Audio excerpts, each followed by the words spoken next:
A single dangerous road is all that's sustaining the few Ukrainian troops clinging to positions in Myrnohrad, a town with a pre-war population of 46,000 that's quickly becoming the main locus of the fighting in eastern Ukraine now that neighboring Pokrovsk is nearly entirely controlled by Russian forces. Euromaidan Press media outlet says it's still barely possible for Ukrainian troops from the 38th Marine Infantry Brigade and the 79th Air Assault Brigade to travel along the road.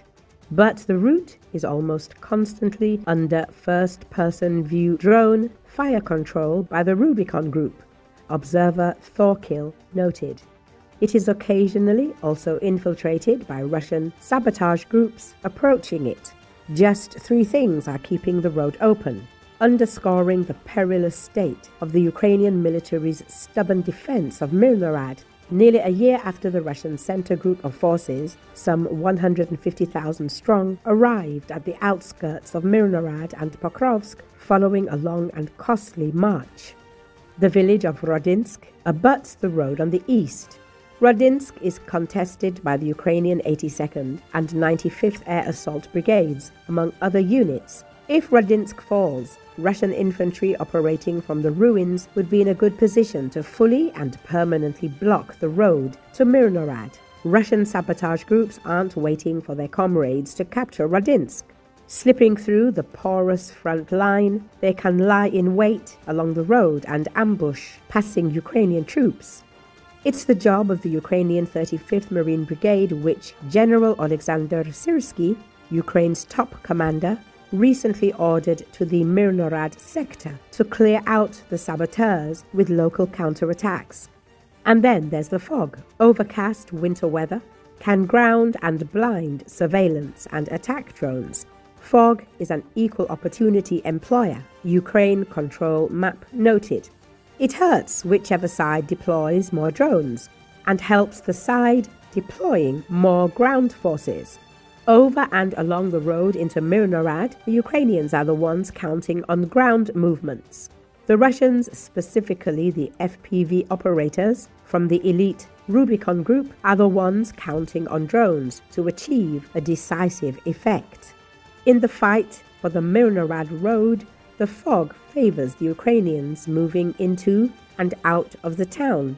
Indeed, the 38th Marine Infantry Brigade and the 79th Air Assault Brigade can only slip vehicles into Myrnohrad on the foggiest days. According to Thorkill, a stretch of clear winter weather could doom the Ukrainian defense. Given the extreme fragility of the Ukrainians' positions in Myrnohrad, French analyst Clément Mollin explained that he and other observers struggle to understand Syrsky's strategy.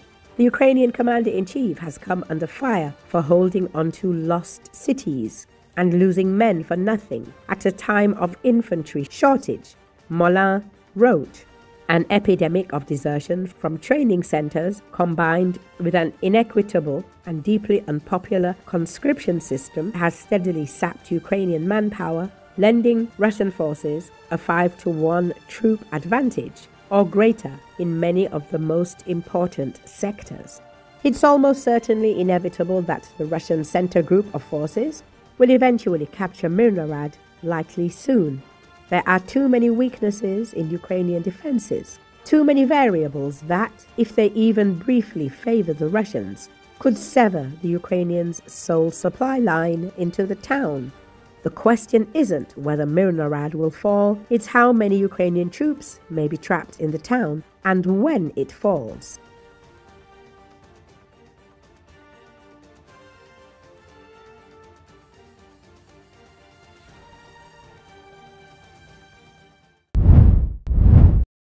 Ukraine Special Operations Forces have carried out another successful operation in eastern Donetsk region where heavy fighting is underway.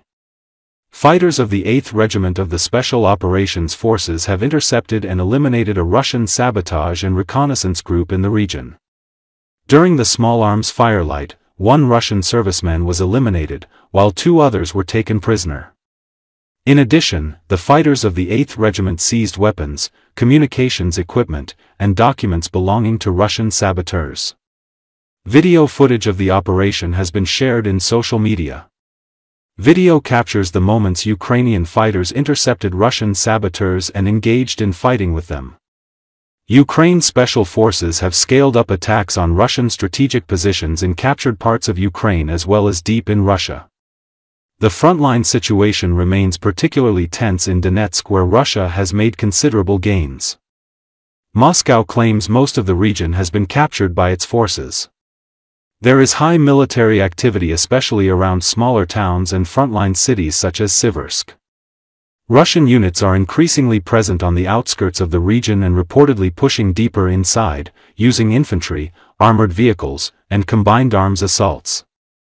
Recently, Ukrainian forces have managed some counteroffensive actions, regaining territory in certain districts of the region, but losses and destruction in civilian areas remain heavy.